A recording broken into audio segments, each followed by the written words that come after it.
Hi, my name is Michelle Arrow and I'm the editor of Women and Whitlam, Revisiting the Revolution.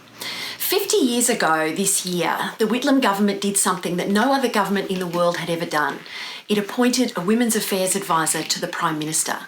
This important groundbreaking action set off a chain of events and achievements in women's affairs that are still part of the policy landscape affecting women today. And in Women and Whitlam, we hear from women who were part of that revolution, we hear from policy analysts and experts who analyse its impacts, and we hear from young women who live with its legacies. And in this video, you will hear from Mari Coleman, Sarah Dowse and Biff Ward about their role in the revolution. Well, I think when I first met Whitlam, first of all, his sheer height was slightly overwhelming. And I met him along with Margaret. And it was clear then that they both had an extraordinarily strong sense of social justice. And Margaret, of course, had done social work as well, and she was very conscious of social issues. I think they were extraordinarily brave in taking a chance on me, because at a stage when there were very few people in senior positions who were not close to 60, they recruited me to head a statutory body when I turned 40. So I was very young, and I was the only woman who was senior in the Whitlam government. And they trusted me, which is just amazing. So I think Gough wanted to do things for women, but I don't think he was ideologically structured about being a feminist. It was more, these are things that need to be done, and a sensible person would get on with them.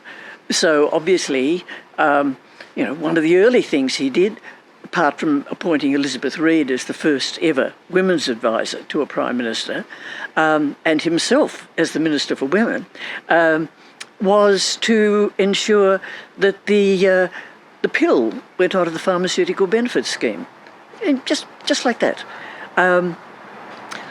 He immediately poured money into the family planning system to give more women an access to contraception advice. And that was before we get to the things like free tertiary education, which made the hugest difference to a lot of particularly women who had probably started tertiary education, had stopped it, as was common for women in those days, had a family, and now they went back, and suddenly there was this huge group of women in their 50s who wanted to go into teaching, who wanted to go into other professions. It was quite remarkable. We had a long struggle to get the sole parent pension up. But he stuck with that, even though a lot of the very conservative chaps in the ALP were not too keen on it. But that was another big step forward for women who no longer had to be forced to give up children for adoption if they weren't in a supportive relationship. There were a lot of things like that I think back to the Whitlam era and think it's very easy to forget how dramatic these changes were to the lives of a lot of Australian women. The Whitlam government did so much to benefit women. Childcare, free tertiary education. These were just two of the many reforms that transformed our lives. There's still a lot to be done, that's true, but it was the Whitlam government that opened the doors for us.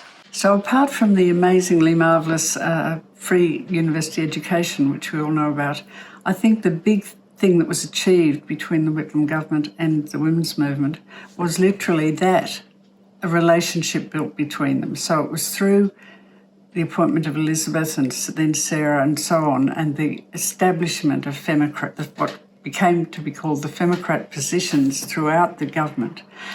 The other thing was that we in those years were being very bold and raising demands around rape crisis centres and women's refuges, discovering these issues.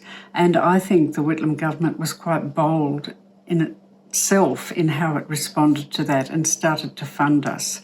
And that relationship has gone on with dramas and high points and very low points over the years, but it has virtually been seamless since then. That relationship has never died, and I think that's the big achievement.